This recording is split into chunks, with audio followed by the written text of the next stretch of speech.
দেশের আর্থিক খাতের কেলেঙ্কারিতে সবচেয়ে আলোচিত নাম শিল্পগোষ্ঠী এসালম গ্রুপ। জালিয়াতির বিভিন্ন শাখায় অবাধ বিচরণের মাধ্যমে হাজার হাজার কোটি টাকা আত্মসাৎ করেছে তারা।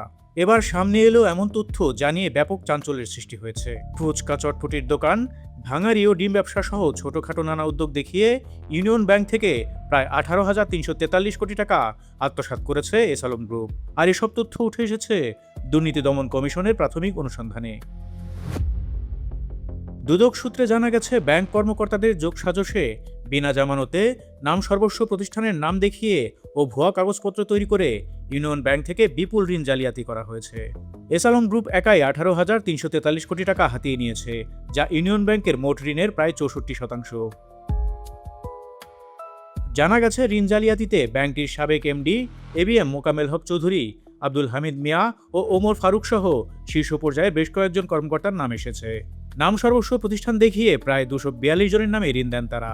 এক্ষেত্রে ছোটখাটো 289টি ভুয়া ব্যবসা প্রতিষ্ঠান দেখানো হয়। 18,000 কোটি টাকার বেশি ঋণের এই অর্থ আসলে ঘুরে ফিরে এসালমের পকেটে যায় বলে তদন্তে উঠে এসেছে। দুদকের উপপরিচালক মোহাম্মদ আক্তারুল ইসলাম জাতীয় অর্থনীতিকে বলেন, নামসর্বস্ব প্রতিষ্ঠানের নামে ইউনিয়ন ব্যাংকের ঋণ দেয়া 18,000 কোটিরও বেশি টাকার তদন্ত করছে দুদক। এর মধ্যে অভিযুক্ত ব্যক্তিদের বিষয়ে বিভিন্ন আর্থিক প্রতিষ্ঠানের কাছে তথ্য চেয়ে পত্র প্রেরণ করা হয়েছে। জাল জালিয়াতি করে ঋণ দেওয়ার বিষয়ে ব্যাংকটির সাবেক এমডি সহ একাধিক কর্মকর্তার নাম রয়েছে। তদন্ত শেষে পরবর্তীকালে সব তথ্যাদি সহ তাদের বিরুদ্ধে মামলা করা হবে। এদিকে আওয়ামী লীগ সরকারের পতনের পর থেকে ব্যাংক খাতে এসালম গ্রুপের ভয়াবহ দুর্নীতির চিত্র উঠে আসতে শুরু করে।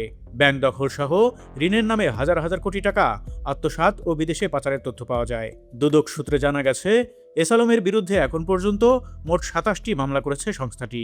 এসব মামলায় 35,000 কোটি টাকা আত্মসাতের প্রমাণ পেয়েছে দুদক।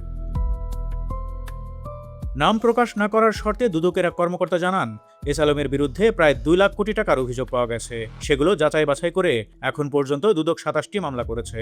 মামলার সংখ্যা আরও বাড়বে। দুদকে আসা প্রতিটি অভিযোগ পর্যায়ক্রমে যাচাই বাছাই করা হচ্ছে। এক একটি অভিযোগ অনুসন্ধান ও তদন্ত অনেক সময় সাপেক্ষ।